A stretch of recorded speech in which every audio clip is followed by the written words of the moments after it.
Kamita. Kamita sama Daru. Yunemi boleh diganti dulu nggak?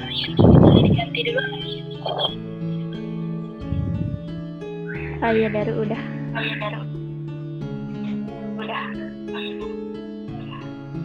Mulai menjadi Ganti nama, Dinar? Iya Kak, jadi psikolog underscore nama.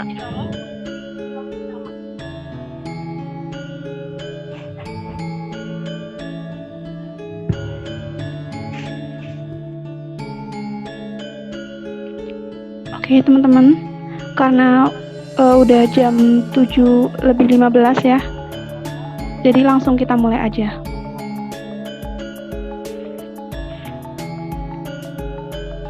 Oke, langsung aja. Selamat malam teman-teman. Selamat datang di webinar sharing bareng bersama Love Yourself Indonesia. Nah, Love Yourself Indonesia ini merupakan salah satu komunitas yang bergerak di bidang kesehatan mental dan memiliki visi yaitu untuk mewujudkan generasi muda Indonesia yang memiliki kualitas hidup dan kesehatan mental yang baik.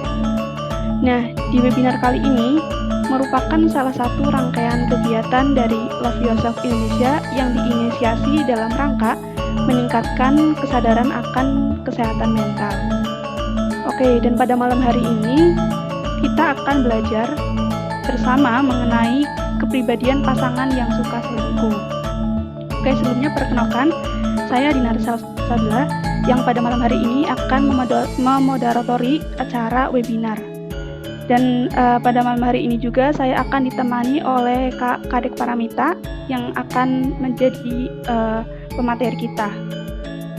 Tanpa menunggu waktu yang lama, langsung aja kita belajar bersama Kak Mita. Silakan Kak Mita. Oke, terima kasih Dinar. Suara saya cukup kedengaran buat kamu? Siap, kedengaran Kak. Oke, ini berarti screen-nya dari Daru ya. Oke, selamat malam semuanya teman-teman. Perkenalkan saya Kadek Prantasari, biasa dipanggil Mita gitu ya. Terima kasih udah datang di malam Sabtu gitu ya. Kita membahas tentang topik yang berat sebenarnya, dan ini kasus sepanjang masa nggak akan pernah habis gitu ya. Oke, dan saya sebagai psikolog, aktivitas sehari-hari psikolog dan seorang banker juga di salah satu bank swasta di Indonesia. Oke, tanpa perlu lama lagi saya akan menjelaskan tentang kepribadian pasangan yang suka selingkuh. Dan teman-teman boleh juga sambil siapkan buku dan pulpennya karena kita akan banyak praktek di sini gitu ya. Oke, next berikutnya Daru.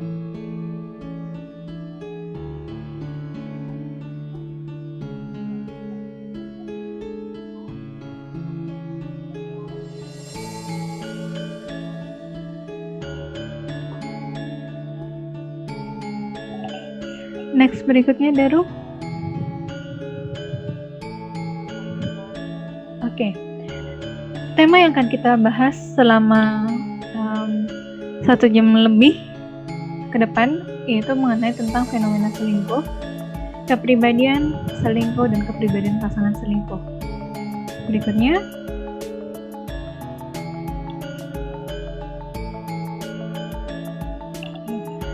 Di zaman pandemi ini teman-teman, banyak dari kita tuh mendengar angka perceraian yang tinggi. Banyak orang-orang ke pengadilan untuk proses perceraian mereka karena dimana mereka harus ketemu dengan pasangan 24 jam yang biasanya cuma 5 jam atau 10 jam biasanya via telepon gitu ya, via media sosial gitu. Tapi sekarang angka perceraian di Indonesia semakin tinggi semenjak COVID. Selain itu, selingkuh ini udah ada dari zaman dahulu gitu ya. Cuman angkanya tuh di masa COVID tahun lalu itu cukup banyak sampai di akun-akun media sosial gitu ya, di berita, di media kayak Lambe Tura gitu, itu banyak banget orang ngantri untuk mengurus perceraian mereka gitu ya, karena saya nggak sadar nih ternyata pasangan saya selingkuh. saya nggak sadar nih ternyata pasangan saya yang selama ini saya kenal tiba-tiba seperti ini ya aslinya. Banyak hal-hal yang menyebabkan perceraian kemarin. Namun salah satu penyebab paling besar perceraian itu adalah selingkuh. Boleh ke slide berikutnya, Daru? Oke.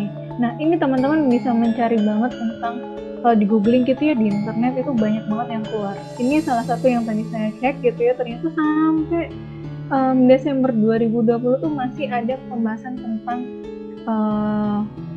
perceraian dan perselingkuhan salah satunya di dalamnya. Gitu. Nah, belajar mengenai tentang kepribadian, saya akan bahas dulu tentang kepribadian. Apa sih mengenai kepribadian itu? Gitu ya. Kepribadian itu sebenarnya kita belajar untuk mengenali karakter, mengenali tentang diri sendiri, lebih tepatnya diri sendiri secara spesifik, secara umum tentang manusia, mengenai karakternya dia, sikapnya dia, attitude-nya, apa perilaku yang sehari-harinya dia, overview-nya dia, points of view-nya dia, dan segala macamnya tentang dia, gitu ya. Kemudian kepribadian itu juga menjelaskan tentang who I am, gitu ya. Siapa saya? Kadang kita sebagai manusia itu suka menyangkal untuk mengakui bahwa saya tidak mengenal diri saya, padahal kita mengenal sebenarnya diri kita, cuman kita tidak pernah melatihnya, sehingga banyak hal yang kita suka minta masukan dari orang yang mungkin orang itu tidak tepat memberikan feedbacknya pada kita, gitu ya. Penting, makanya kita perlu tahu tentang diri kita, insight-nya dalam kita tuh seperti apa, kekurangan kelebihan kita apa, potensi kita apa, dan masih banyak lagi, gitu ya. Next, berikut slide-nya. Ini yang tadi saya bahas, gitu ya, kepribadian apa. Next, berikutnya. Oke, slide berikutnya. Nah, kepribadian ini saya ambil jadi 4 bagian besar gitu ya. Yang pertama itu romantis. Kita tuh pribadi yang romantis nggak sih sebenarnya? Pribadi yang hangat nggak sih? Penuh cinta nggak sih kepada diri sendiri atau kepada orang lain? Dan apakah romantiknya tuh lebih banyak kepada orang lain atau kepada diri sendiri? Romantiknya tuh dalam bentuk apa? Nah, itu yang perlu digali perlahan-lahan juga ke diri sendiri. Romantisnya itu dalam bentuk apa ya? Apakah romantisnya dengan menggunakan kata-kata, menyanjung pasangan, atau romantisnya itu dari intimacy, pelukan gitu ya. Itu yang pertama, apakah kita itu termasuk pribadi yang romantic people. Jadi melihat karena kita romantis itu kan kalau dalam psikologi itu positif gitu ya. Jadi kita melihat sesuatu itu dengan yang positif gitu, walaupun ada masalah, oke, nggak apa-apa, aku memaklumi, aku bisa maafin kamu segala macam gitu ya, karena sisi romantiknya itu besar di dalam dirinya gitu. Atau yang kedua, dia tipikal adalah individu yang pesimistic people gitu ya. Apakah saya orang yang pesimis dalam melihat dunia, melihat diri sendiri dan melihat orang lain, sehingga kayak misalnya aku pendek, dia tinggi, aku jelek, dia cakep, aduh aku pesimis, aku bisa nggak ya jadian sama dia gitu.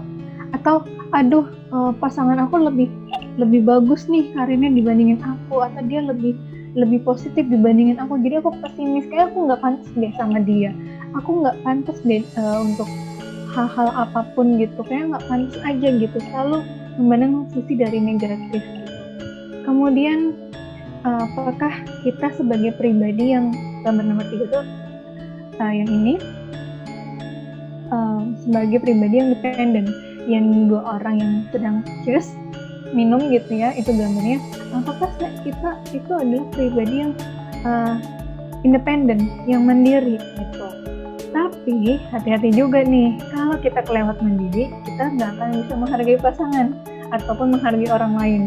Tapi ada beberapa penyebab kenapa kita bisa menjadi independen gitu ya. Bisa dari pola asuh, bisa dari kita banyak masalah gitu ya, bisa dari kita diajarkan oleh semesta gitu, atau oleh kejadian yang memaksa kita untuk independen. Tapi independen di sini pun, kepribadian independen pun ada plus dan minusnya gitu ya. Dalam setiap kepribadian ini sebenarnya ada plus dan minusnya, tergantung kitanya itu bisa mengenal diri kita sampai sejauh mana gitu. Nggak ada yang lebih bagus mana dan nggak ada yang lebih jelek yang mana di antara kepribadian ini. Kita cuman kapasitasnya kapan kita gunakan itu yang sebenarnya lebih kita fokuskan. Yang terakhir itu adalah independen gitu ya. Independen yang bergantung gitu sama orang lain gitu. Bergantungnya tuh macam-macam. Bisa bergantungnya tuh dengan cara menghubungi yang ujungnya jadi posesif gitu ya. Kemudian bisa was-was cemas gitu kalau nggak dapet kabar dari siapapun gitu ya, dalam hal ini pasangan gitu. Wah, itu cemasnya luar biasa, nggak tegang, nggak tenang lah, dan segala macam. Nah, di sini coba kita teman-teman kenali,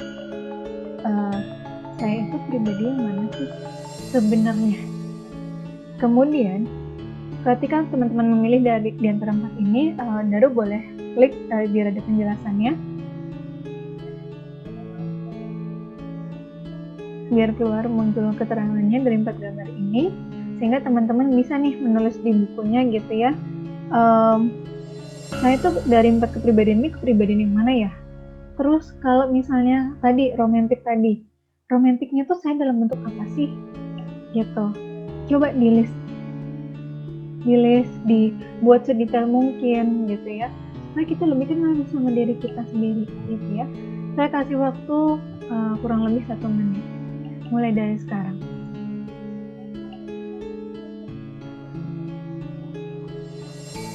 Baru boleh diklik lagi biar muncul suaranya. Yes, betul. Teman-teman silakan ditulis di kertasnya dari 4 kepribadian ini, saya kepribadian yang mana, terus tuliskan detailnya.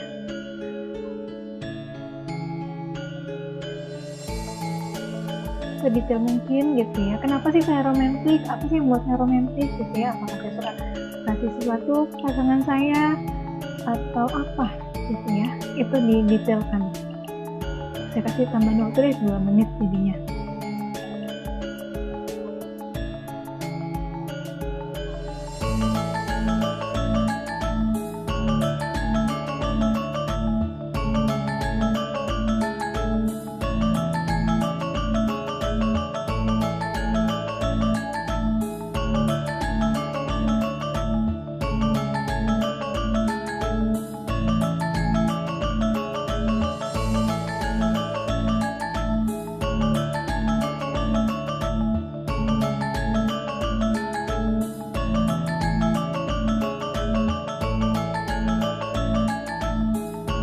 Sorry teman-teman, yang gambar 3 itu bukan dependen tapi independen. Kalau yang terakhir itu dependen. Sorry ya teman-teman, ada salah keterangan.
Oke, udah selesai semuanya.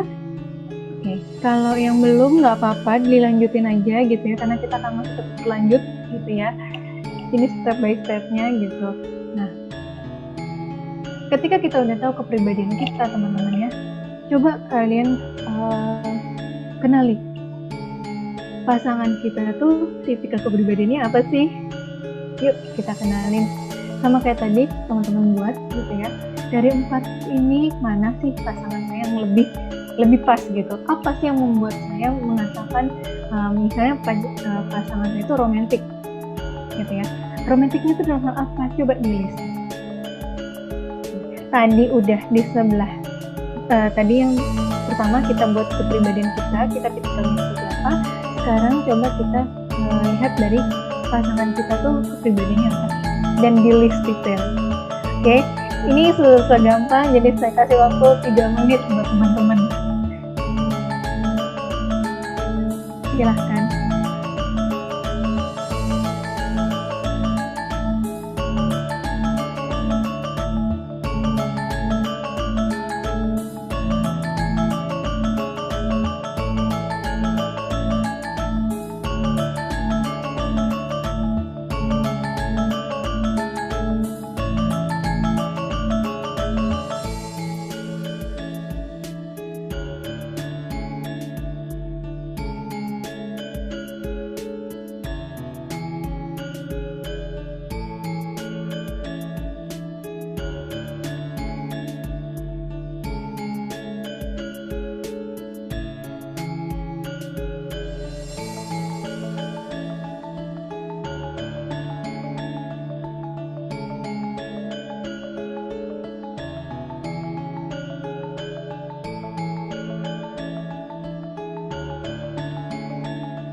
Kita ke slide berikutnya.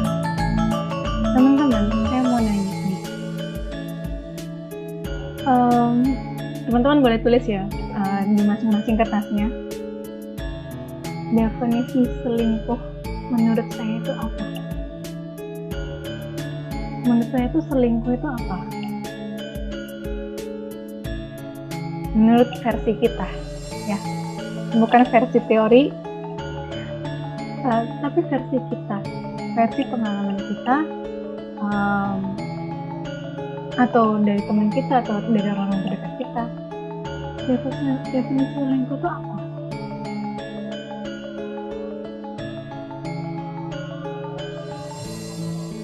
Saya kasih waktu untuk teman-teman berpikir terlebih dahulu dan menuliskannya di kertas selama 30 detik ke depan.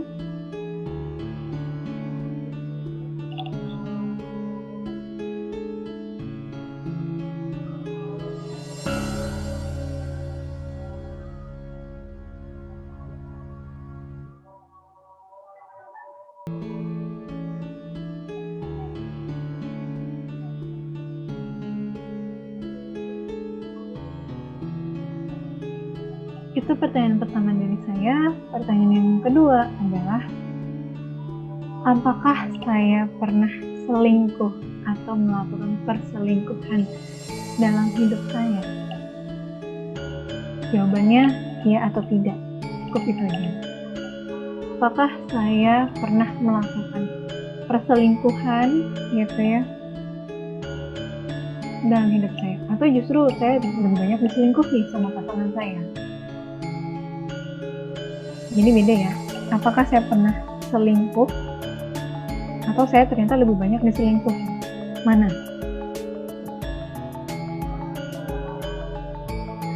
Boleh Daru diklik lagi biar ada keterangannya. Yang ketiga, diklik lagi Daru, apakah saya pernah mencintai, kagum, sayang, suka dengan orang lain saat saya sudah punya pasangan? Teman-teman boleh jawab. Apakah saya pernah mencintai, kagum, sayang, suka dengan orang lain saat sudah punya pasangan?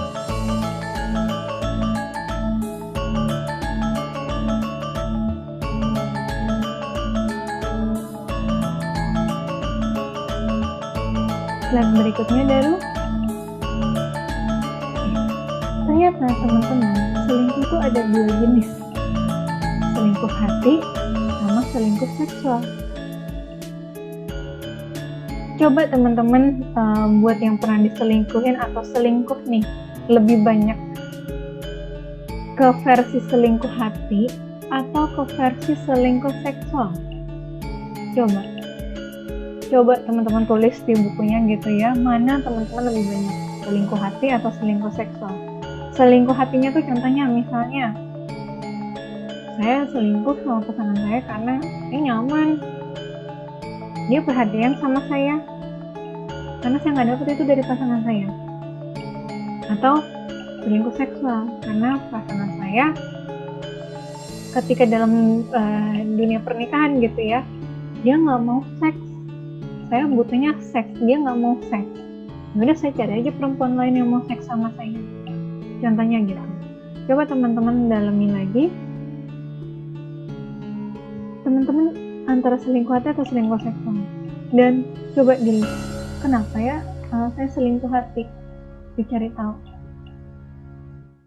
Begitupun ketika teman-teman lihat pasangan teman-teman. Apakah dia selingkuh hati atau selingkuh seksual?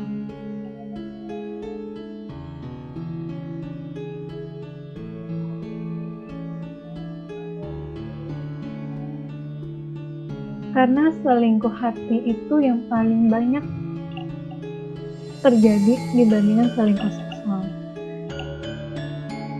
Intimate emotion di antara dua belah pihak gitu ya, itu bisa terjadi karena keseringan bertemu, kesamaan visi misi, kesamaan hal apa yang terjadi, acceptance kenapa hal itu terjadi gitu ya. Jadi acceptance ini maksudnya saya adalah kok selingkuhan saya bisa menerima masa lalu saya yang jelek dibandingin pacar saya sendiri atau pasangan saya sendiri. Saya butuh penerimaan seapa adanya, bukan yang oh ya udah saya bisa menerima kamu, tapi itu ketika kita bertengkar diungkit-ungkit, bukan begitu. Itu yang masuk dalam kategori selingkuh hati. Lebih detailnya kalau selingkuh hati, slide berikutnya Daru.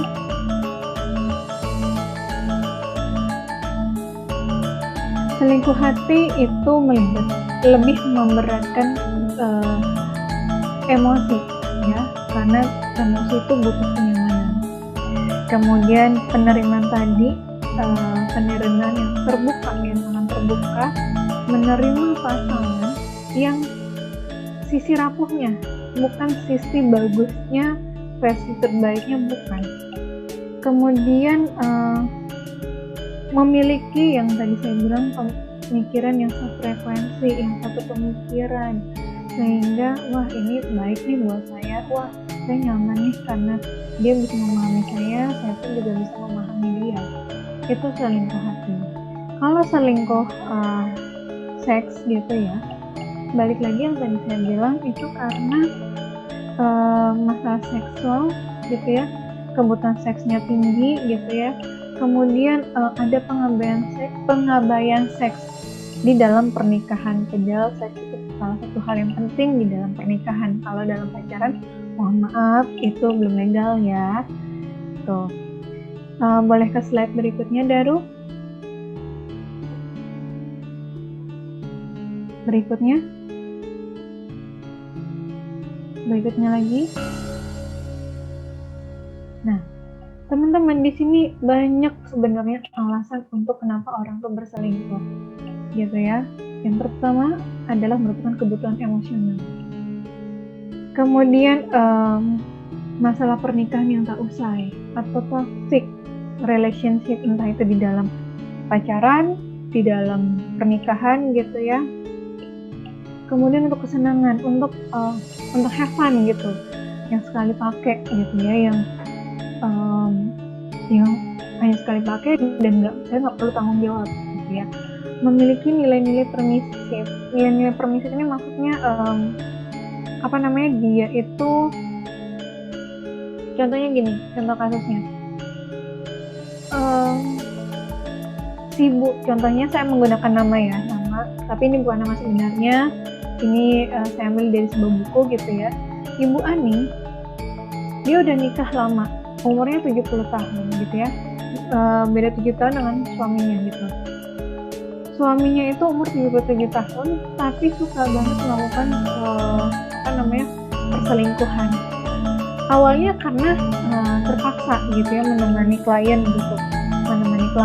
yang harus dekat sama perempuan atau lawan jenis gitu ya. Kemudian lama-lama akhirnya menjadi habit perselingkuhannya. Artinya berusaha untuk memaklumi karena itu adalah pekerjaannya dia, lingkungannya seperti itu, mau nggak mau saya terima. Tapi yang dia kaget adalah si laki-laki ini tanpa sengaja, tanpa sepengetahuannya dia, menikah dengan si perempuan yang dia ajak affair. Si istri udah bisa nerima bahwa pasangan saya peringannya itu adalah orang yang suka berselingkuh. Tapi yang saya nggak bisa habis pikir adalah dia itu menikah siri, dan itu membuat saya shock, buat saya kaget gitu ya. Ini yang dimaksud nilai-nilai permisif, bahwa saya menerima pasangan selingkuh tapi saya nggak nerima saya dimadu, istilahnya begitu. Kemudian yang kelima, ulterior motives. Ini biasanya terjadi karena orang itu butuh pengakuan. Contohnya kayak, saya naik jabatan, tapi pasangan, oh ya baguslah. Padahal kan pasangannya tuh butuh, wah kamu luar biasa ya, kamu hebat, aku bangga sama kamu gitu ya. Ada yang orang dengan punya posisi tinggi gitu ya, dia menolong lawan jenisnya. Karena kenapa? Supaya dia jadi orang yang kuat, orang yang diagung-agungkan, sehingga dia dapat pengakuan. Itu contohnya ulterior motive. Kemudian masalah finance karena pasangan yang sekarang nggak bisa memenuhi secara finance. Jadi saya mencari pasangan yang lebih mapan finance-nya. Dan masih banyak lagi. Banyak ragam alasan kenapa untuk berselingkuh. Next berikutnya.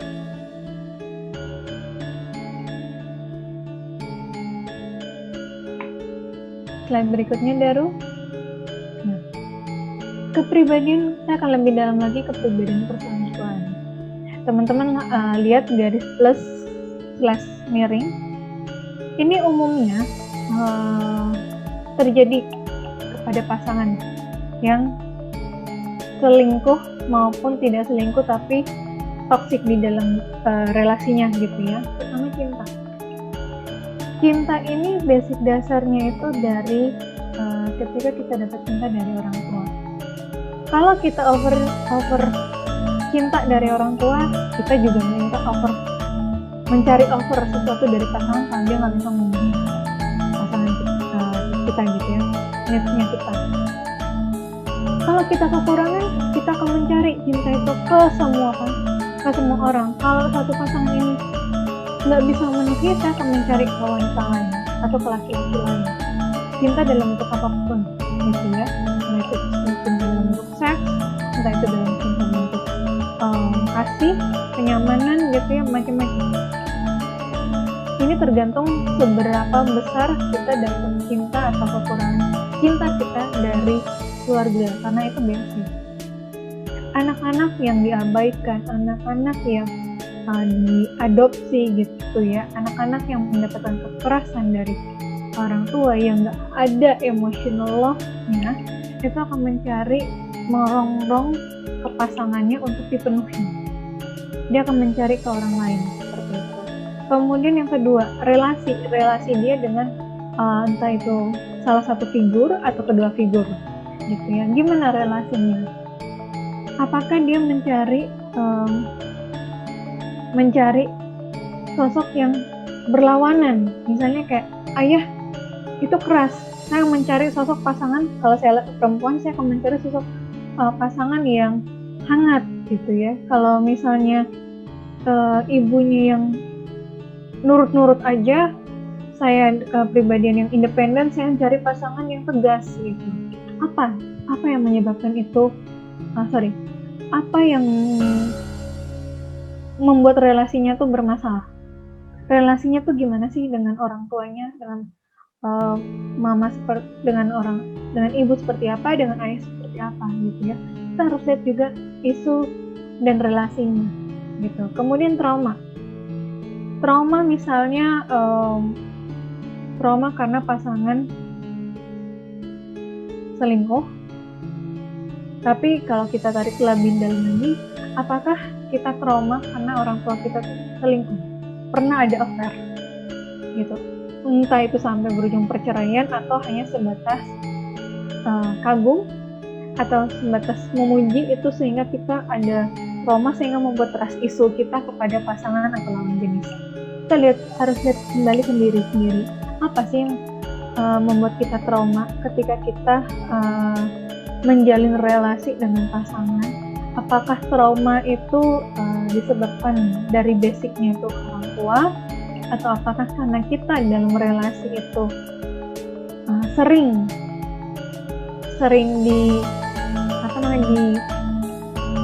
diselingkuhi gitu ya. Apa yang membuat kita trauma? Itu perlu kita cari tahu ke dalam. Kemudian ada relationship ini lebih ke intimate relationship. Intimate itu bukan hanya berkaitan dengan fisik tapi dengan emosi relasinya. Karena kalau kita tidak bagus relasi kita, terutama dengan orang tua, itu akan mengaruhi relasi kita dengan orang lain. Orang yang agresif sebenarnya orang yang kasar secara tampilan, secara pembawaan, mungkin dia ada masalah relasi berkaitan dengan emosi, intimate relationship dengan orang tuanya. Mungkin ya, tapi nggak semuanya, tapi rata-rata seperti itu.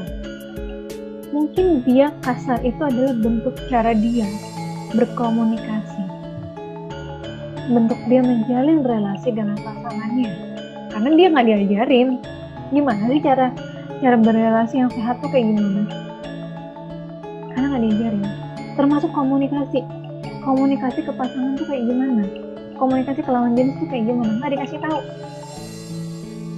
Kita ngeliat figur yang sosok nggak nggak sesuai dengan ekspektasi kita cari ke orang lain gitu.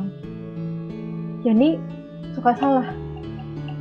Kemudian terkait isu finance, balik lagi isu finance, isu seksual, dan abuse fisikal, emosional, dan mental. Ada beberapa alasan kenapa kita selingkuh, karena kita udah nggak tahan nih sama pasangan kita yang posesif.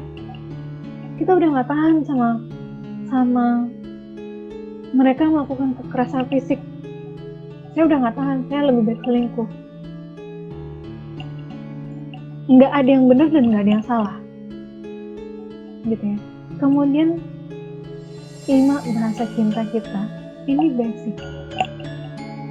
Pasangan yang karakter kita, kalau dari kita harus kenal dulu bahasa cinta kita tuh apa. Karena kalau bahasa cinta kita berbeda dengan pasangan kita, itu yang perlu kita lakukan kompromi, gitu ya. Bahasa cinta aku adalah service, bahasa cinta dia bukan service. Terus gimana? Berarti kan kita harus komunikasiin. Kadang masalah di pasangan perselingkuhan itu banyak juga salah satunya dari komunikasi. Kita berharap tuh pasangan kita tuh ngerti kayak dukun gitu loh. Padahal pasangan kita bukan dukun, balik lagi gitu ya. Sehingga banyak hal yang menyebabkan seseorang tuh selingkuh. Tapi dimanapun selingkuh memang tidak dibenarkan, tapi kita nggak boleh menjudge juga kenapa dia selingkuh tanpa kita tahu histori dia seperti apa. Next berikutnya Daru. Nah, ini bahasa cinta tadi. Teman-teman, bahasa cintanya apa sih? Coba kamu cek ke diri kamu gitu ya teman-teman. Bahasa cinta kamu apa? Dan bahasa cinta pasangan itu apa? Dan lebih sering mana yang keluar? Misalnya aku physical touch gitu ya, aku dipeluk. Pasangan aku lebih ke quality time. Aku nggak bisa nih nggak sejalan nih sama pasanganku. Akhirnya kita kompromi, kita ngambil di act of service. Misalnya kita kompromi di tengah-tengah. Coba dicari teman-teman. Saya itu bahasa cinta saya apa? Bahasa pasangan saya apa? Kalau banyak perbedaan, tengah-tengah yang biasa terjadi di antara kalian berdua, kalian menggunakan apa? Tuh. Ya, ini teman-teman boleh sambil mikir gitu ya. Risih nggak sih kalau disanjung? Atau itu buat saya senang? Coba kita lihat, kita bahasa cintanya apa, pasangan kita bahasa cintanya apa. Kalau sama bagus, kalau berbeda, gapnya untuk cara ngatasinya pakai bahasa cinta yang mana. Kemudian yang sama tadi itu pun lebih samanya tuh ke arah mana? Apakah sama atau enggak gitu ya? Misalnya kayak, bahasa cinta of service, melayani. Saya suka masak, pasangan saya suka masak. Tapi lebih banyak yang mana? Intensitasnya yang lebih banyak masak siapa? Apakah saya atau pasangan saya? Memberikan hadiah lebih banyak pasangan saya atau saya gitu. Nah, ketika sama pun kita harus lihat intensitasnya tuh lebih banyak siapa? Saya atau dia? Kalau berbeda pun kita tengah-tengahnya tuh menggunakan bahasa cinta yang mana? Gitu ya teman-teman. Nah, next berikutnya Daru, dampak kita ketika kita diselingkuhi gitu ya. Baik yang melakukan perselingkuhan atau yang sebagai pelaku gitu ya, maupun sebagai korban. Sebenarnya sama-sama secara mental dia overthinking. Dia posesif. Sebenarnya itu yang terjadi gitu ya. Kita akan berpikir macam-macam. Pasangan kita juga bisa seperti itu. Yang kita lihat, wah dia enak ya lagi jalan-jalan, aku lagi sakit hati di sini, termasuk overthinking. Itu biasanya terjadi di antara pelaku sama korban. Kemudian emosional, saya kecewa, sakit hati, marah, segala macam sama pasangan saya. Maaf, nggak hanya korban, pelaku juga gitu. Pelaku sakit hati, makanya dia melakukan untuk perselingkuhan. Fisikal, hilang nafsu makan, hilang tidur, gitu ya, dan aduh nggak nyaman deh, sakit, tiba-tiba sakit yang lain muncul gitu ya gara-gara selingkuhan ini gitu. Kemudian secara sosial malu pasti banget. Kemudian pura-pura kuat, pura-pura memaafkan, saling merendahkan. Jadi kan kalau kita cerita ke siapapun gitu ya, ke teman, sahabat atau orang tua kita pura-pura kuat, pura-pura memaafkan dan merendahkan satu sama lain. Padahal perselingkuhan ini terjadi bukan karena salah satu pihak, tapi dua belah pihak. Balik lagi, ketika kita memutuskan untuk jadian dalam status pacaran atau menikah, kan kita sebenarnya meruntuhkan ego kita. Sama-sama meruntuhkan ego, bukan saling meninggikan ego satu sama lain. Gitu ya, karena saya bisa aja menyumbang kesalahan 30%, kamu 70%, tapi kan saya ada 30%-nya. Berarti kan tidak semata-mata pasangan saya melakukan perbuatan ini gitu. Ternyata ada sumbangannya dari saya juga, kenapa akhirnya dia berselingkuh gitu ya. Kemudian secara personal, dampaknya tuh rendah diri, menyalahkan diri dengan berbagai macam kekurangan, kemudian membanding-bandingkan diri gitu ya. Ketika kita tahu nih foto pasangan kita yang selingkuh itu, wah kita langsung banding-bandingkan diri. Entah itu kita iri jadinya, entah itu kita jadi mengguncingkan dia, entah apapun gitu. Nah, ini sesi terakhir di slide ini yang ingin saya bahas, yaitu saya summarize lagi gitu ya, bahwa ternyata Daru boleh slide berikutnya. Ternyata selingkuh itu umumnya nggak diniatin. Banyak penyebab alasan dibalik selingkuh. Banyak penyebab alasan kepribadian yang tadinya nggak selingkuh jadi selingkuh. Gitu ya, banyak faktor penyebabnya. Nggak bisa satu faktor aja. Dan penyumbangnya itu nggak hanya dianya, tapi kitanya juga. Gitu ya. Kemudian kita nggak mengenali bahasa cinta kita sama pasangan. Mungkin kita mengenal gitu ya bahasa cinta pasangan. Oh, saya udah kenal nih bahasa cinta pasangan saya. Yakin? Apakah kita benar-benar mengetahui pasangan kita 100%? Mengenali pasangan kita 100%? Oh, aku udah terbuka nih. Aku kasih chatku ke pasangan aku izinkan dia untuk membuka media sosial. Sampai sejauh mana kamu membuka ruang privasi kamu pada pasangan kamu gitu. Dan yang paling jelek itu adalah kenapa selingkuh terjadi ya karena komunikasi terhambat gitu. Kita minta pasangan kita tuh agar dia tuh mengerti apa kita harus ngomong. Kayak dukun, kita tuh berharap pasangan kita tuh kayak dukun yang dia mengerti apa yang kita mau gitu. Padahal kan pasangan kita bukan dukun, jadi dia nggak ngerti apa yang kita mau gitu. Walaupun ketika kita udah ngomong gitu ya, setidaknya mereka tahu apa yang kita inginkan gitu. Dan quote terakhir dari saya yang saya ambil dari salah satu buku gitu, sekali lanjung ke ujian, seumur hidup orang tak percaya. Sekali bohong ketahuan, sulitlah hidup karena tidak dipercaya. Itu terakhir dari saya kembalikan ke admin. Kak Dinar, silakan. Oke Kak, terima kasih banyak ilmunya, banyak banget nih ilmu-ilmu baru yang didapatkan dari penjelasan Kak Mita. Termasuk aku juga baru tahu ternyata segitu banyak ya kepribadian dan ya bermacam-macam itulah kayak plus minusnya gitu. Nah, untuk tahu lebih lanjut, barangkali nih ada dari teman-teman yang kepingin nanya tentang topik kepribadian yang suka selingkuh nih. Silakan langsung aja open mic, boleh? Sebentar, Kak. Ini mohon maaf ya, laptop saya ada gangguan, jadi pakai HP.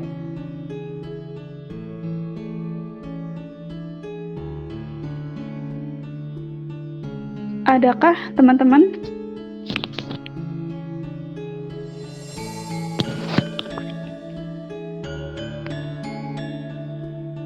Ini sesinya in-depth ya kebetulan. In-depth talk berbicara tentang kepribadian pasangan yang selingkuh. Ini Oke, ada Kak. nggak? Gimana? Ada Gimana, Kak? pengalaman tentang selingkuh atau diselingkuhi?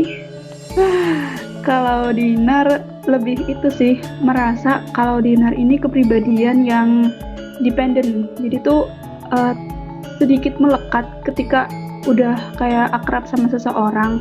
Terus kebiasaannya tuh kayak pengen nempel terus kayak gitu, termasuk sama sahabat-sahabat Dinar kayak gitu, Kak. Jadi terkadang kalau dipikir-pikir agak sedikit annoying ya, kayak posesif gitu sih, Kak. Nah, kalau misalkan dari diri kita tuh udah nyadari bahwa dari diri kita tuh ada kepribadian yang kurang baik tuh. Kan kalau kayak gitu kan kayak bibit-bibit orang yang kayak posesif. Nah, itu tuh gimana ya, Kak? Kita boleh nyaman ya, Dinar, sama hal dalam berelasi kita tuh perlu ngomong nyaman gitu ya. Namun kita harus lihat lagi, Dinar, apakah kamu tipikal yang orang tuanya tuh ada kontrol yang tinggi? Apakah kamu diperlakukan untuk mengabari? Apakah kamu ada yang tipikal ditanyain macam-macam sama orang tua? Sehingga tanpa kamu ataupun lingkungan kamu gitu ya nanya, kamu habis jual nama siapa? Dia gimana? Dia tinggal di mana? Kayak keponya tuh luar biasa gitu. Sehingga keponya tuh yang berujung ke posesif gitu. Itu ada nggak sih kamunya? Itu yang perlu kamu tahu dulu gitu. Sampai sejauh mana posesif? Posesif tiap orang tuh beda-beda ya. Selingkuh, kadar selingkuh yang masuk selingkuh itu beda-beda tiap orang, karena ada yang mengagumi aja itu udah dibilang selingkuh sama pasangan gitu ya. Batasan selingkuh tiap orang itu beda, definisi selingkuh tiap orang itu beda banget. Makanya kita tuh perlu tahu, kita membuat garis batasan kata selingkuh itu seperti apa dan bentuknya itu apa. Dan apakah ketika kita menjalin relasi dengan pasangan atau menikah gitu ya, kita udah ngomong belum sih ke pasangan kita bahwa saya mengizinkan kamu untuk berteman dengan lawan jenis, tapi kalau bisa dengan batasan ini, karena saya nggak suka nih kamu misalnya berjam-jam diskusi sampai malam dengan lawan jenis kamu gitu. Nah, apalagi kamu tidak sempat ngomong nih sama saya gitu, jadi sehingga saya tuh overthinking, posesif, jangan dia bukan ini lagi, bukan iya teman kantor tapi ngapain sampai malam sih gitu. Waduh, pertanyaan menyerang ke pasangan tuh, dia kayak pasangan tuh apaan sih, cemburuan banget sih, posesif banget sih gitu kan. Jadi lama-lama risih nih pasangan gitu. Itu yang kita harus cari tahu dulu, cari tahu batasannya, kenali kepribadian kita terlebih dahulu, baru kita bisa mengenali kepribadian. Dan kepribadian pasangan yang selingkuh tadi yang saya udah jelaskan, coba dicek lagi.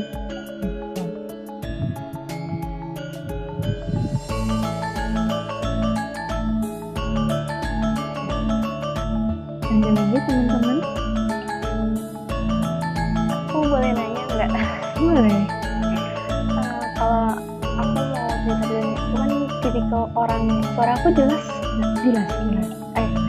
Aku kan tipikal orangnya tuh yang independen ya, aku kurang suka nunjukin kalau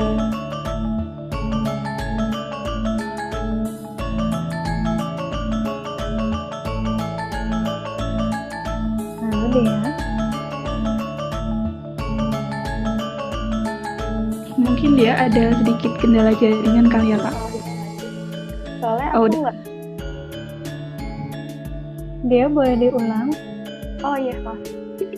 Aku kan tipikal orangnya itu yang independen ya, aku kurang suka terlalu bergantung sama pasangan. Aku tipikal orangnya yang kalau aku bisa ngelakuin sendiri ya aku lakuin sendiri gitu, padahal maksudnya supaya nggak ngerepotin dia aja gitu. Cuma kok lama-lama pasangan aku nih kayak ngomong gitu ke teman-temannya kalau misalkan dia ngerasa aku nggak peduli sama dia gitu, padahal kan maksudnya bukan seperti itu. Itu kira-kira apakah aku harus berubah sifat, sikap, atau gimana ya, Kak? Ya, karena laki-laki itu ya dia tuh butuh untuk disanjung, harga dirinya tuh tinggi deh. Seindependennya perempuan ya, dia tetap butuh laki-laki. Karena kenapa? Dia tidak akan pernah bisa benar-benar mandiri secara utuh 100%. Dia juga butuh untuk bertukar pikiran, ngobrol gitu ya dengan lawan jenis. Kita mikirnya adalah kita nggak enakan, takut ngerepotin. Tapi padahal aku tuh jantan loh, aku tuh laki gitu loh. Mereka tuh butuh penghargaan, butuh pengakuan, jangan salah gitu. Jadi itu yang saya pelajarin ya teman-teman. Karena saya suka mencuekkan laki-laki gitu ya, karena sok kuat gitu ya, sok hebat gitu, sampai bubar jalan gitu kan. Jadi bener banget. Makanya kita pelan-pelan untuk menurunkan gengsi ya, sebagai perempuan yang independen, perempuan yang mandiri, menerima uluran tangan si laki-laki ketika dia minta dia menawarkan bantuan. Kita yang mandiri bukan itu untuk merendahkan diri kita atau menurunkan ego kita, no. Tapi kita memberikan ruang kepada dia untuk dia dihargai. Karena laki-laki ketika tidak pasangan yang tidak dihargai oleh pasangannya, dia akan mencari pasangan lain yang tadi saya bilang, dia menerima kekurangan pasangan, rapuhnya pasangan. Karena kalau orangnya mindsetnya, oh kamu mandiri, kamu udah biasa aja, kamu tanpa saya harus antar jemput gitu ya, ketika udah gitu. Ketika dia pacaran, si perempuan itu mandiri gitu ya. Namun ketika berumah tangga, dia akan berubah kemandirian ini menjadi bergantung pada pasangannya. Nah, si mindset laki-laki ini kasus nyata. Si laki-laki ini ketika dia berpacaran sama wanita mandiri gitu ya, dia akan merasa insecure, merasa rendah diri gitu. Tapi dia berusaha untuk menerima, karena itu buat dia tuh karakter, padahal itu tuh kurang tepat gitu ya, bukan salah tapi kurang tepat. Nah, ketika mereka udah married gitu ya, si laki-laki ini udah punya mindset gitu, istri saya mandiri, buktinya dari pacaran dia mandiri, jadi ketika dia ada masalah ya udah saya biarin aja gitu. Ketika dia harus ke rumah sakit sehingga seorang diri, ya udah pas saya lagi kerja saya nggak apa-apa, saya nggak usah perlu balik, kok buktinya dia baik-baik aja gitu. Sakit sih dengarnya ketika saya tahu gitu ya, dalam praktek saya seperti itu tuh sakit banget sakit gitu ya. Gila, mindset laki-laki itu kalau udah lihat perempuan udah mandiri kayak gini, ya udah ngapain saya tolong, dia bisa sendiri kok buktinya. Itu yang membuat si laki-laki tuh kayak ilfeel sama perempuan yang seperti itu deh. Jadi kalau mau, bukan kita kita minta tolong ke pasangan kita tuh bukan untuk merendahkan diri kita, tapi kita menghargai dia gitu deh. Semoga membantu dan belajar mengurangi ego keakuannya ya. Lebih ke gengsi banget sih Kak. Perempuan tuh gengsi, percaya, perempuan tuh benar-benar gengsi gitu ya, laki-laki juga. Tapi coba gunakan logika sama emosinya tuh diseimbangkan gitu ya. Karena si laki-laki kan mereka untuk mendapatkan kehangatan kan dia harus ada action gitu ya, baru dia bisa mendapatkan emosi gitu. Ini nggak bisa pakai logika. Kalau perempuan kan kita yang masih emosional gitu ya, jadi over emosional gitu. Nah, si laki-laki butuh nih emosi dari si perempuannya.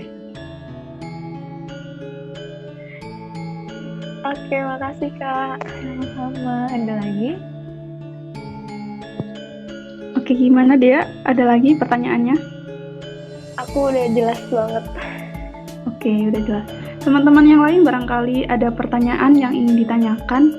Mumpung masih ada kesempatan nih, ada Kak Mita yang akan menjawab semua pertanyaan kita ya Kak ya. Boleh? Boleh, silakan nih. Suaranya jelas ya? Jelas aman. Suami Kak, si cowoknya udah punya pacar. Ketika bentar itu ternyata pacarnya itu mengecewakan dia. Lalu dia itu tuh secara diam-diam itu tuh mendekati wanita lain, PDKT. Nah, wanita yang diajak PDKT nggak tahu apa-apa nih kalau misalnya si cowok tuh ngecapin dia tuh nggak ada pikiran ke arah situ, karena ya biasa aja gitu, kayak tidak ada yang mencurigakan gitu. Nah setelah lama PDKT terus mereka jadian, si cowok ini baru ngaku, bilangnya kalau misalnya seminggu yang lalu baru mutusin pacarnya. Kayak gitu. Nah si perempuan ini kan kecewa, maksudnya dia sama-sama perempuannya lah, dia pasti ngerti. Karena dia kan nggak tahu apa-apa, dia juga tahu rasanya diselingkuhin tuh seperti apa gitu. Karena posisinya waktu itu mantan ceweknya itu juga seemosi-emosinya gitu. Terus si cewek ini bilang, kamu minta maaf ke cewek itu, kamu balik ke cewek itu, ya udahlah hubungan ini diakhirin aja gitu. Tapi si cowok tuh kayak nggak mau kayak gitu. Akhirnya ceweknya terpaksa untuk menerimanya segala apapun yang terjadi. Kayak gitu gimana Kak? Oke. Sebelum dia selingkuh, isu apa yang terjadi dalam hubungannya mereka, Nina? Jadi yang cewek itu ketahuan nih Kak, kalau misalnya chattingan sama cowok lain, sempat putus. Si ceweknya yang minta putus, tapi sepertinya sih si ceweknya itu kecewa sama cowoknya yang selingkuhannya itu kayaknya, yang chattingan itu. Terus akhirnya balik lagi sama si cowok ini tuh. Jadi sepertinya cowok ini tuh kayak balas dendam gitu. Nah ketik gini, kalau perempuan itu diselingkuhi kan dia lebih apa ya, kalau kita perempuan sebagai korban dan laki-lakinya itu pelaku gitu ya, itu kita mungkin secara nggak tahu nih, mohon maaf ya untuk para perempuan, kita akan lebih gampang untuk memaafkan dibandingin laki-laki yang perempuannya selingkuh. Kenapa? Karena itu udah menyerang harga dirinya si laki-laki, bahwa laki-laki tuh apa ya, dia makhluk untuk harga diri soalnya gitu ya. Buat laki-laki mohon maaf nih ya, karena laki-laki bisa kehilangan akal kalau harga dirinya tuh diserang, entah itu sesama laki-laki atau dari pasangannya gitu. Itu yang paling berbahaya kalau dari laki-laki. Jadi kalau perempuan yang selingkuh, hati-hati, laki-laki bisa balas dendam 2 kali lipat. Tapi perempuan juga bisa melakukan perselingkuhan, balas dendam kayak gitu, namun dengan standar yang di bawah laki-laki yang ekstrim ketika itu udah menyerang harga dirinya. Cuman tetap balik lagi tuh tidak bisa ini ya, tidak bisa dibenarkan yang namanya selingkuh dan perbuatannya gitu. Kita harus lihat lagi nih, kenapa sih si perempuan tuh chatting dengan si selingkuhannya padahal dia udah punya pacar? Apa sih yang dia kurang dari pasangannya itu? Apa sih yang dia nggak dapet dari basic itu keluarganya dia apa, sehingga dia mencari di orang lain dan bukan dari pacarnya sendiri gitu ya. Dan wajar ketika pacarnya dia melakukan perselingkuhan, wajar kalau dalam kata diri saya, karena dia udah kecewa sama pasangannya. Jadi sebagai antisipasinya saya mendekati perempuan lain yang menurut saya oke buat saya, yang dia mau nih untuk menerima saya gitu ya. Namun salahnya adalah dia nggak putus dulu sehingga langsung jadian. Jadi ada alasan, selingkuhnya tuh ada alasan. Iya, karena kamu udah mengecewakan saya, jadi ya udah deh biar kita cepetan putus, ya udah kamu selingkuh saya juga selingkuh, jadi cepet kelar hubungannya gitu kan. Itu juga banyak terjadi kenapa selingkuh gitu ya. Cuman ketika kita nih sebagai ibaratnya tuh korban gitu ya, laki-laki, ternyata dia ke saya sebagai pelampiasan, itu coba perlu redefinisi ulang hubungannya. Apakah selama ada perbedaan nggak sih ketika dia sebelum ngomong, sebenarnya sama sesudah ngomong gitu ke kita, berubah nggak karakternya, atau justru dia lebih kepada enggak tuh dia nggak berubah, dia tetap sayang sama saya, tetap perhatian sama saya, atau rasa sayangnya dia juga lagi apakah sebagai bentuk menebus kesalahannya dia karena udah menipu si pasangan, atau apa? Kita juga harus cari tahu dulu kita juga harus tanya dulu ke pasangan kita, komunikasiin dengan jujur. Di dalam praktek saya, nggak sampai praktek sih, ini baru teman saya sendiri gitu ya, baru kenal gitu, dia benar-benar ngomong jujur bahwa dia udah dia melalang buana gitu ya dengan wanita lain gitu. Terus dia ngomong jujur ke saya bahwa saya sudah pernah melakukan having sex sampai ada pasangan yang sayangnya sampai sampai hamil gitu, aborsi gitu ada, kemudian hampir batal nikah gitu ya karena saya ditinggalkan gitu ya. Jarang laki-laki berani mengakui hal tersebut gitu ya, apalagi ke lawan jenis. Itu buat saya tuh apresiasi yang luar biasa kepada si laki-laki. Karena gini, ketika laki-laki itu berani jujur ngomong hal tersebut gitu ya ke kita sebagai perempuan gitu ya, yang dia butuhkan adalah penerimaan sisi rapuhnya, penerimaan kita bisa nggak sih dengan masa lalunya dia gitu kan. Karena saya bilang saya punya masa lalu seperti ini, yang dia kaget gitu kan, dia amazed gitu, dan akhirnya dia mau terbuka kepada kita bahwa saya sudah melakukan ini hal negatif juga gitu. So dia pikirnya adalah saya akan menjudge dia gitu, ternyata enggak gitu, ternyata saya akan menerima sisi rapuhnya dia. Saya pun tidak berharap dia bisa menerima sisi rapuh saya, tapi saya belajar untuk menerima sisi tidak baik seseorang, karena kan kita bukan manusia yang suci ya, kita manusia yang banyak salah gitu kan, pasangan kita juga salah gitu. Tapi sejauh mana dia mau merubah perilakunya menjadi ke arah yang baik, itu kan kita nggak tahu gitu ya. Tapi kita support aja, kalau misalnya dia tetap mau stay sama kita, ayo. Kalau misalnya dia nggak mau stay sama kita, ya udah nggak apa-apa gitu. Itu yang balik lagi, coba hargain pasangan.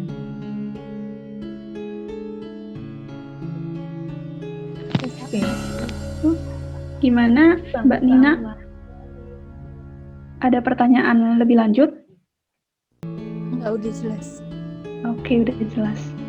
Next, adakah pertanyaan lain dari teman-teman? Silakan kalau misalkan ada bisa diutarakan.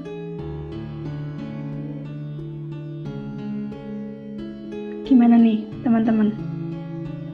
Oke, kalau nggak ada, aku mau nanya lagi nih ke Kamita. Ini Kak, fenomena yang sering terjadi banget nih, kayak remaja yang biasanya tuh masih usia dari SMA ke bawah ya, itu kan rata-rata mereka tuh baru pertama kali menjalin hubungan kayak gitu. Terus tuh kadang kayak bucin banget, sampai tuh berkali-kali diselingkuhin, tapi kayak selalu menerima kayak gitu. Terus biasanya nanti pelariannya sosial media. Nah itu menurut kakak tuh apa sih yang perlu kita benahi sebagai orang yang lebih tua ya, mungkin dari anak-anak ini, Kak? Yes, dari TK pun udah ada yang cinta-cintaan, yang ngomong cinta gitu kan, ngomong suka, ngomong sayang. Aduh, ampun di zaman sekarang tuh bener-bener ya, itu banyak faktor sih. Pertama, kan zaman udah berubah ya. Kalau dulu kan masih orang tua tuh nggak seetik sekarang gitu ya, nggak disruptif sekarang gitu ya, dari apapun gitu kan, tidak terlalu apa ya, kalau zaman dulu tuh orang tua masih kayak ada sama-sama yang ke anak gitu kan, masih ada batasan. Kalau sekarang tuh udah nggak ada batasan, susah untuk membuat batasan. Kita akan larinya ke neni gitu ya, atau enggak udah jadi saya maklumin aja tuh masih anak-anak gitu. Banyak faktor kenapa mereka tuh anak-anak remaja saat ini tuh seperti itu, karena dia mungkin tidak dapat perhatian dari keluarga inti ya, tidak dapat perhatian dari keluarga inti, sehingga dibebaskan aja sama orang tuanya, karena orang tuanya sibuk kerja aja, karena melihat capek nih di rumah gitu ya, dengan keributan yang nggak jelas gitu ya, sehingga ketika dapat pasangan yang keluarganya baik-baik gitu ya, oh dia pasangannya saya ini, dia bisa memberikan kita kasih ke saya, apapun yang saya pengen dia penuhi gitu. Itu yang membuat kita tuh bucin, kita naruh semua harapan kita ke pasangan kita gitu. Jadi ketika nih pasangan kita lari rasa nyaman, kebutuhan basic di dalam psikologi itu ada basic needs ya, ada kebutuhan dasar kayak makan, minum, kemudian habis itu kenyamanan gitu ya, habis itu cinta. Nah, basic dasarnya ini nggak dipenuhi. Kalau dalam penjelasan saya ini, basic dasarnya ini kamu dapat nggak sih kenyamanan di keluarga? Kamu dapat nggak sih perhatian dari keluarga? Basic dasarnya itu kamu dapat nggak? Seperti kayak waktu kita kecil, kita dapat nggak sih kasih sayang dari orang tua gitu? Kita dapat nggak basic dasar yang sebagai manusia dasar gitu ya, kita dapat nggak sih pujian, pelukan, cinta, penghargaan, penerimaan dengan tulus, kita dapat nggak sih? Kalau itu aja basic dasar kita nggak dapat, kita akan merongrong ke pasangan, ke lawan jenis untuk dipenuhi gitu. Dan anak sekarang itu kan generasi gadget ya, apa-apa diungkapin di media sosial gitu ya, karena itu bentuk katarsisnya, bentuk coming out-nya dia, bentuk untuk dia dapat diperhatikan, atau dia udah nggak tahu lagi dia harus cerita siapa karena dia nggak dapat teman cerita gitu. Orang tuanya ya udah terserah kamu, yang penting aku udah memberikan secara finance gitu ya, kebutuhan kamu apa saya udah berikan secara finance, tapi kebutuhan emosional itu tidak dipenuhi gitu. Banyak orang yang apalagi di kota-kota besar gitu ya, orang tua tuh jarang untuk intimate dengan anaknya gitu, udah pergi pagi pulang malam gitu kan, udah gak ada waktu, udah capek gitu. Nah, ini perlu kita cek lagi gitu loh, apakah balik lagi itu ke perkawinan sih biasanya. Ketika kamu pacaran gitu ya, kenapa sih saya mau pacaran, kenapa sih saya mau married gitu, apa alasannya, kenapa saya mau berumah tangga, kenapa saya mau punya pasangan, kenapa saya mau punya pacar, apa sih needs yang saya butuhkan, needs yang saya tidak dapatkan, needs yang saya punya, dan pressure apa. Biasanya needs itu berhubungan dengan pressure saya tuh apa gitu. Pressure saya adalah saya tuh overthinking, saya tuh cemas, sehingga saya butuh banget pasangan yang stabil emosionalnya. Kenapa saya pressure, anxiety segala macam? Mungkin saya terlalu didorong sama orang tua untuk perfect. Ada juga itu buat pressure buat saya, sehingga saya butuh pasangan yang benar-benar support saya luar biasa hebat. Ada macam-macam faktornya. Anak sekarang juga generasi micin, jangan lupa gitu ya. Micin juga mempengaruhi kadar otak remaja saat ini. Kalau dulu remaja dulu tuh mungkin tidak separah sekarang karakternya gitu ya. Walaupun dulu karakter dulu tuh remaja tuh bullying gitu ya, tapi sekarang bukan hanya bullying, tapi juga faktor micin, faktor media sosial yang luar biasa tanpa disaring sedikit pun. Kurang ada edukasi dari orang tua ke anak-anak. Kita kurang memberikan edukasi yang tepat dalam penjelasan batasan perempuan dan laki-laki yang boleh dan tidak boleh gitu ya. Kemudian anak remaja semakin dilarang itu semakin justru mau gitu ya, untuk mau melakukannya gitu, lebih mendobrak gitu ya. Ya kita sebagai remaja zaman dulu pasti sering ketika kita dilarang pasti kita akan nggak mau nih, akan terus nyoba gitu kan, sampai kita dapat, sampai kita kena batunya, kena getahnya gitu, baru kita diem gitu kan. Nah itu cara komunikasinya adalah oke, kamu mau apa, kamu mau pakai narkoba, kamu kasih tahu bahayanya gimana, kamu mau melakukan seks, kamu kasih tahu bahaya melakukan seks apa. Terus habis itu kalau tetap mau melakukan seks, jangan lupa pakai pengaman. Habis ini kamu cek ke dokter. Saya selalu bilang kayak gitu ke klien-klien saya, even yang remaja sekalipun gitu ya, dia udah melakukan seks berkali-kali gitu ya, kumpul kebo gitu, dan status nikah, saya bilang gini, kamu seks setiap hari ya, terus habis itu kamu sering melakukan ini nggak sih, cek ke dokter gitu, supaya kamu nggak kena penyakit kelamin atau AIDS gitu ya. Oh jarang, tapi sekarang mau nggak kamu untuk cek perlahan-lahan, karena itu juga berbahaya loh. Ini bukan tentang kamunya saat ini, tapi untuk jangka kamu ke depan. Kita bantu dia mengedukasi seperti itu. Kita kita tidak menyalahkan mereka dengan pilihan mereka, tapi kita mau nggak sih kamu untuk demi kebaikan kamu ke depan. Kayak aku merangkul kamu, aku ngajak kamu butuh support ke dokter gitu, aku akan bantuin kamu, aku akan temani kamu gitu.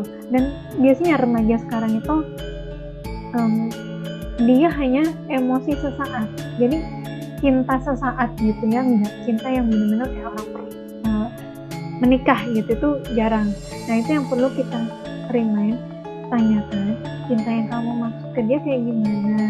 Oh, cintanya tuh karena aku suka kasih perhatian ke dia, perhatiannya tuh yang kayak gimana, perhatiannya tuh aku suka nanya kabar dia kayak gini, terus balasan dia gimana. Kemudian kamu kayak gini tujuannya buat apa sih gitu kan, kamu diginiin nggak sih sama orang tua gitu. Kalau misalnya kamu sering ditanyain kabar sama orang tua, wajar dia sering nanyain kabar ke pasangannya. Tapi kalau misalnya dia jarang ditanyain kabar dari orang tua, dia sering nanya kabar tuh buat apa? Oh, buat kepastian gitu ya, karena dia nggak dapat kepastian dari orang tuanya ya. Gimana dapat kepastian orang dia jarang ditanya kabarnya sama orang tua gitu. Karena kita lihat motif-motifnya, kita bantu si remaja ini untuk, oh ini tuh maksud saya kenapa melakukan tindakan ini gitu. Kita ajak dia untuk komunikasi sambil mengenali gitu. Jadi ketika menemui remaja yang seperti itu, jangan dijudge ya Kak ya, tapi lebih didampingi, kemudian diedukasi ya, supaya ya mungkin karena mereka masih ibaratnya pengalamannya itu masih minim, jadi pemikirannya juga pendek gitu kan.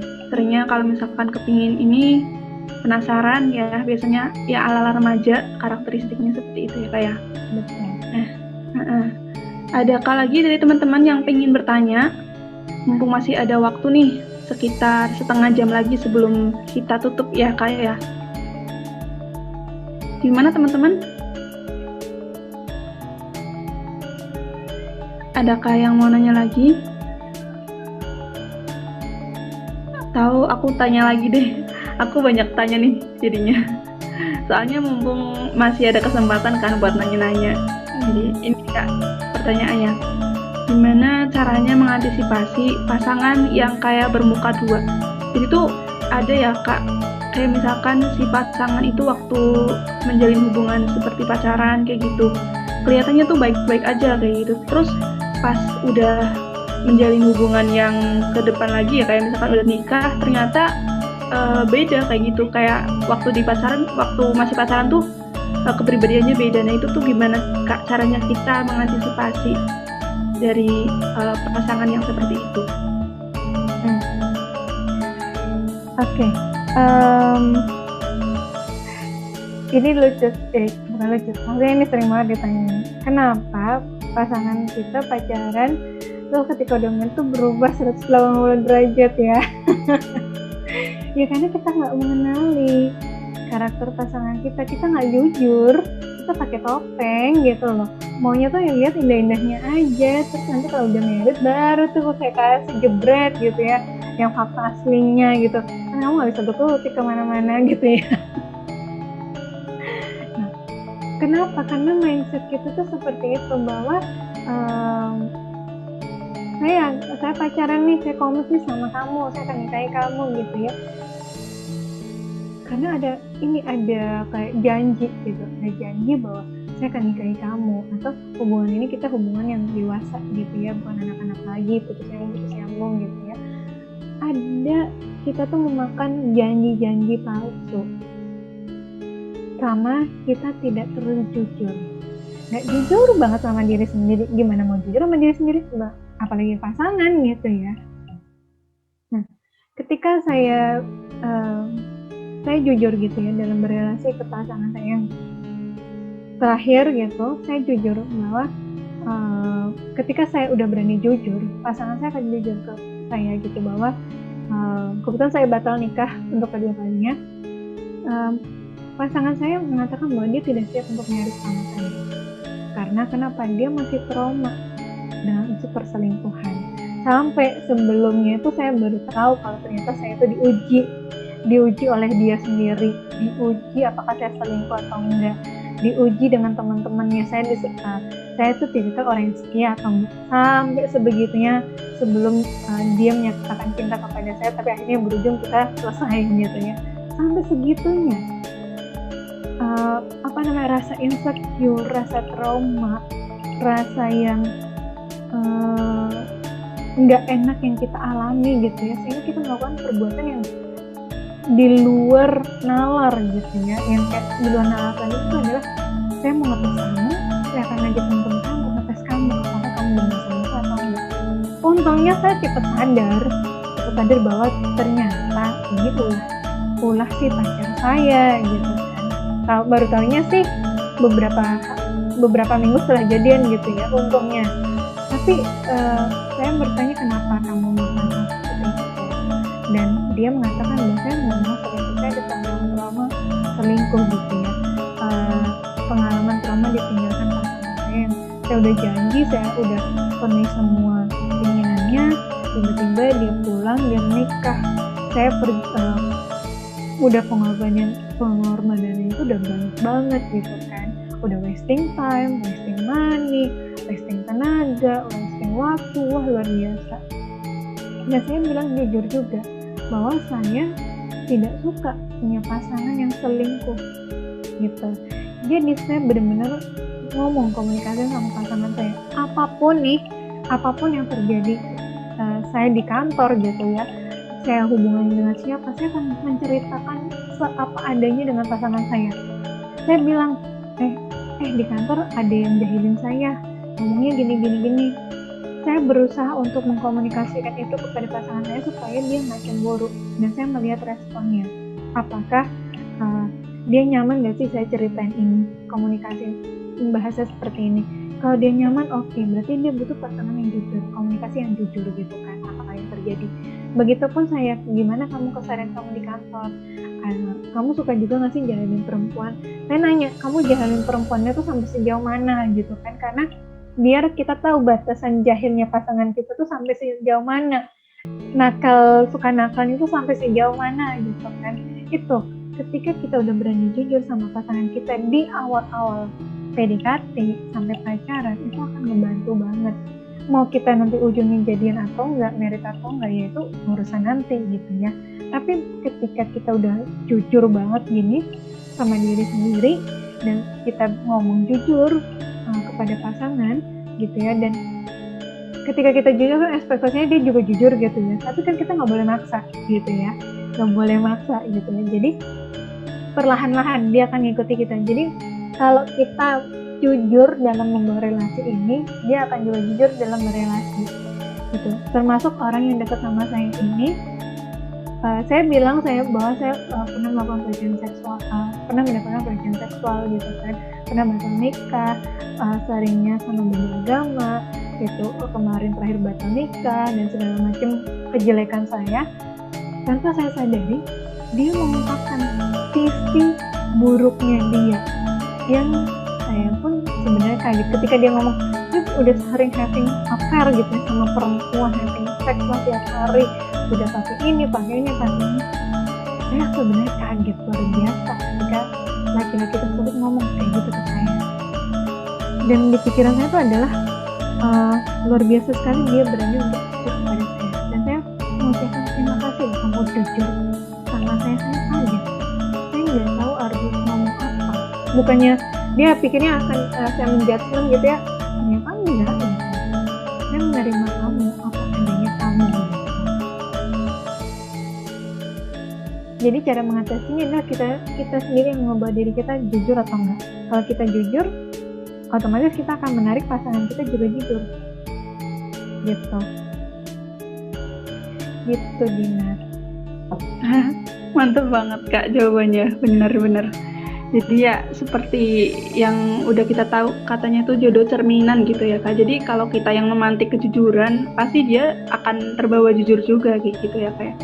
Terus lebih adem juga nggak sih kalau misalkan kita lebih terbuka, saling terbuka kayak gitu kan. Jadi suatu hubungan pun akan ya nyaman-nyaman aja kayak gitu. Daripada yang tutup-tutupi kan kayak mesti kayak nggak nyaman, resah gitu ya kayak. Nih teman-teman nih, ada yang mau nanya lagi nggak nih? Mumpung masih ada waktu. Nah, silakan. Dari cerita Kak Mita tadi kan ya tentang kejujuran terhadap pasangan nih. Nah, semisal nih Kak, aku deh jujur sejujur-jujurnya banget sama dia, bahkan cerita kalau misalnya ada cowok yang deketin atau yang ngajarin segala macamnya, pokoknya selalu aku laporkan lah gitu, sampai dia tuh selalu harus terima kabar aku Kak. Kalau misalnya aku telat ngabarin aja tuh dia tuh bisa sampai mungkin sampai ceramah gitu kali ya, sampai segitunya gitu loh Kak. Mungkin dahulu masa lalu dia tuh kayak pernah mengalami kejadian diselingkuhin atau apa gitu ya Kak, tapi aku udah berusaha seterbuka mungkin gitu, sampai akhirnya keterbukaan itu sampai dia kan gak punya akun IG. Nah, tiba-tiba temennya dia tuh nge-follow aku, dan dia tuh selalu lihat story aku atau postingan aku. Kayaknya sih sepertinya tuh dilaporin sama si cowok ini gitu. Jadi tuh merasa kayak nggak nyaman gitu loh Kak. Jadi tuh kayak apakah aku yang seterbuka itu masih belum percaya gitu. Apalagi kan udah menjaga diri. Terus kayak kadang tuh dia tuh masih mencurigai aku. Kamu balasnya lama karena punya yang lain ya. Kamu udah harus padahal sebenarnya aku juga aku ya situ aja gitu. Tapi nggak begitu. Ini oke. Jadi itu sebenarnya adalah luka dari pasangan kita, ya. Luka batinnya pasangan kita yang dia nggak ngeberesin sebelum dekat sama kita atau ketika lagi dekat sama kita. Jadi kita tuh terkena dampaknya. Yang kalau sebenarnya tuh dari si pasangan tuh yang dia perlu untuk melakukan healing dari lukanya dia dulu, sehingga kita nggak keseret-seret nih, karena kita kan capek pastinya untuk berusaha meyakinkan dia bahwa aku nggak selingkuh, aku baik-baik aja gitu kan. Yang perlu disadari adalah pasanganmu, bahwa kamu mau sampai kapan sih menikmati keposesifan kamu, overthinking kamu terhadap saya, dan kamu menikmati luka kamu terhadap perselingkuhan yang kamu alami dulu, sehingga kamu menyeret-nyeret saya pun terkena imbasnya dari luka kamu. Ini hubungan yang gak sehat, bisa jadi toxic gitu ya. Jadi mau sampai kapan? Itu yang dia perlu untuk gentle, mengakui bahwa ternyata saya masih ada luka batin dari efek dari pasangan saya. Apakah saya bersedia untuk membereskannya, menghilangkannya agar pasangan saya saat ini nggak kena dampaknya? Atau bisa juga kamu sama dia sama-sama, ayo dong kita mau nggak sih berproses untuk menghilangkan kecurigaan ini? Aku capek dengan memenuhi kebutuhan kamu akan kehadiran aku 100%. Itu kan membuat kita tuh pressure gitu ya. Dia butuhnya untuk dikabarin terus-terusan, pressure-nya di kita adalah mengabari terus-terusan. Kita kan capek, kita belum tentu bisa mengabari pasangan kita tuh 100% everything gitu ya. Dan ketika kita mengcapture dari tulisan, kita membaca chat gitu ya, mungkin seringnya membaca chat, jarang video call atau teleponan, kan bahasanya akan berbeda yang ditangkap. Ngomong pun, ketika kita ngomong kayak gini pun suka salah persepsi, apalagi ketika chat gitu ya. Nah, ketika pasangan kamu tidak punya IG dan teman kamu ini sering mengikuti kamu di Instagram gitu ya, temennya ini perempuan apa laki-lakinya? Laki-laki. Dia deket nggak sih sama pasangan kamu ini? Sahabatan nggak? Deketnya barusan sih. Jadi pernah dulu tuh deket sama yang lain. Terus deket sama yang ini baru. Oke. Nah itu yang perlu kita waspadai orang ketiga. orang ketiga ini entah itu perempuan atau laki-laki, apakah dia ada intensitas untuk merusak hubungan kita. Kita juga harus waspada gitu kan, pada kemungkinan yang ada, tapi jangan sampai overthinking gitu, karena kalau LDR tuh berat banget gitu ya. Tapi balik lagi, kita komitmen kita, usaha kita berdua, bukan usaha salah satu pihak ya, sama usaha untuk si pasangan ini tidak membuat pressure ke kita gitu. Cara antisipasinya adalah mau nggak sih dia healing, mau nggak sih dia mengurangi tekanan. Aku capek loh, kalau kata lagunya si Glenn sama Rio Febrian tuh adu rayu gitu, aku capek loh diposesifin kayak gini.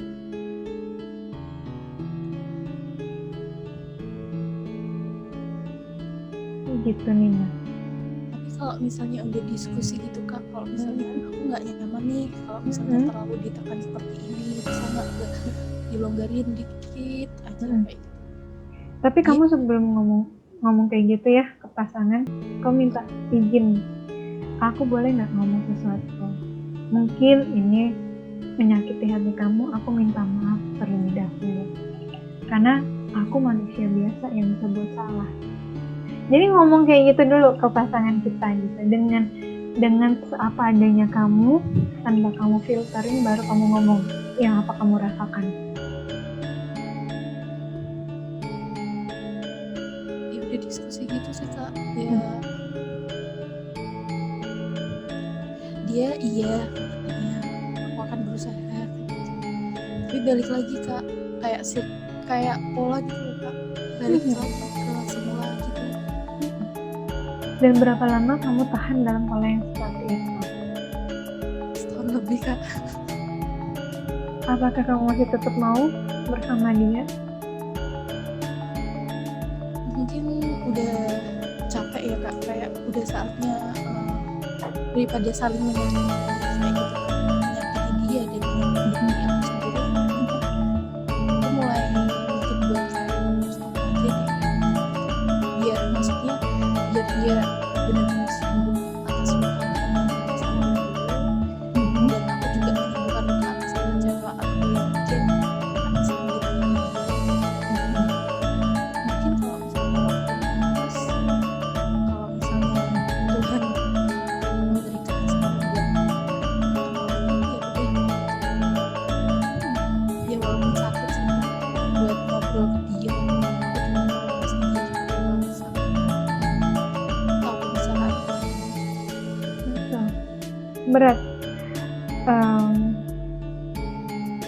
berat banget dan capek banget ya pasti Nina. Memang perlu keberanian diri untuk mengambil sikap apakah aku mau terus-terusan berada di zona ini atau tidak gitu ya. Karena dari beberapa pakar cinta pun gitu ya yang saya ikuti, mau sampai kapan kita berada di toxic relationship, mau sampai kapan kita mengorbankan diri kita yang kita udah berusaha berjuang gitu ya, tapi masih tetap disalahkan. Sampai kapan? Karena kita tuh berharap kita patut diperjuangkan dan kita patut memperjuangkan. Iya, kalau dua-duanya bersedia, bukan lihat gitu ya. Nih, lebih baik segera mengakhiri, namun kita tapi kita dalam tahap temenan gitu ya, baru kita bener-bener apa ya, ketika ketemu itu udah nggak ada lagi benci, udah nggak ada dendam, udah nggak ada lagi perasaan luka tersebut gitu. Nina perlu bijaksana dalam menyikapi ini. Dia pun juga begitu. Plus minusnya evaluasi, plus minusnya hubungan, kemudian plus minus tentang karakter kita di dalam pasangan ini seperti apa, plus minusnya gitu ya. Karena mungkin kita juga ada penyumbang kesalahan, balik lagi Nina, nggak hanya dia tapi kita juga gitu ya. Ketika kamu komunikasi dengan orang seperti ini, kamu komunikasi dengan pertama adalah tentang diri kamu, tentang aku mungkin ada salah di sini gitu ya, yang membuat kamu nggak nyaman. Namun aku, kalau boleh kamu dengarkan, aku juga nggak nyaman dari sisi kamu. Nggak nyaman itu adalah kamu mungkin terlalu overthinking, yang mengatakan menurut aku yang tidak macam-macam dan segala macam. Itu yang aku rasakan dalam hubungan ini. Secara gentle, aku minta maaf karena menyinggung harga diri kamu. Gitu. Ketika ngomong sama orang kayak gini, emang kita harus berani ngaku diri kita dulu.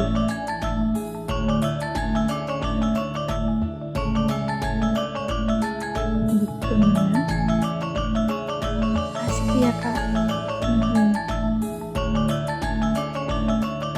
Gimana Kak Nina? Ada pertanyaan lagi? Barangkali masih ingin bercerita lebih lanjut? Oke, udah. Gitu. Jadi ini aku juga banyak belajar ya dari ceritanya Kak Nina, terus dari jawaban dan saran dari Kamita. Banyak banget ilmu yang aku dapat dan mungkin step by step bisa diterapin ya Kak ya ketika memiliki pasangan karena masih jomblo. Begitu. Iya. Oke, teman-teman, apakah masih ada pertanyaan?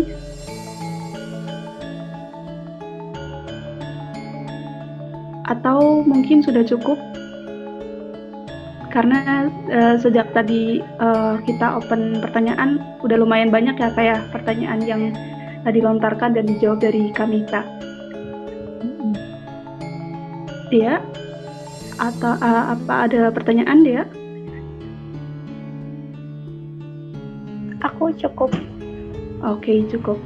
Oke, mungkin kalau sudah tidak ada pertanyaan, mungkin diskusi bisa kita akhiri dan di sini aku akan membacakan kesimpulannya ya. Jadi ketika kita menjalin suatu hubungan, yang paling utama kita harus mengetahui kepribadian dari pasangan kita, baik dari diri kita maupun pasangan kita gitu ya. Jadi dua-duanya kita harus saling mengerti dan saling memahami kayak gitu.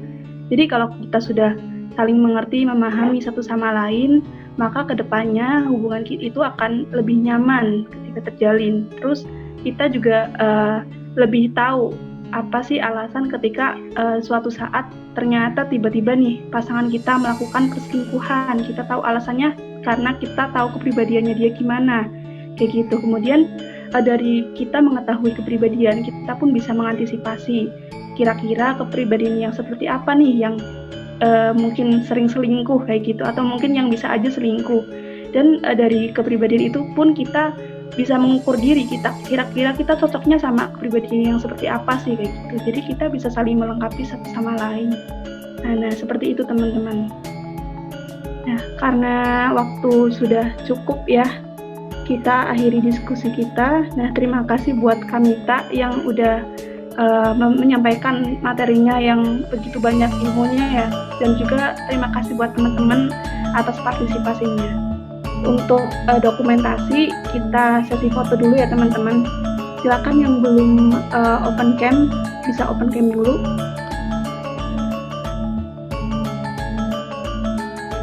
Aku tunggu.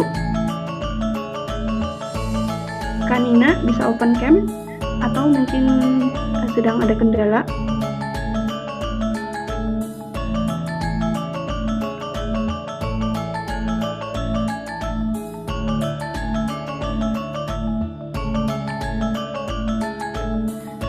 Bentar, belum muncul di laptop.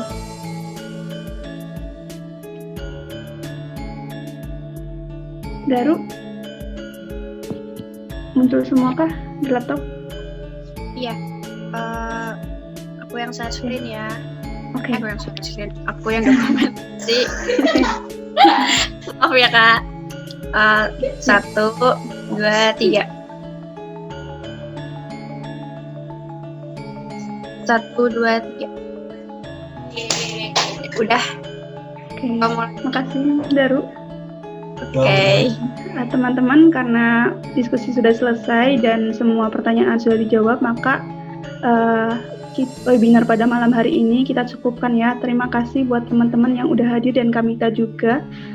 Silakan boleh live Zoom-nya. Thank you semua. Sekali lagi terima kasih. Thank you Dina, thank you Daru. Makasih banyak juga Kamita. Sudah. Makasih semua. Sama-sama.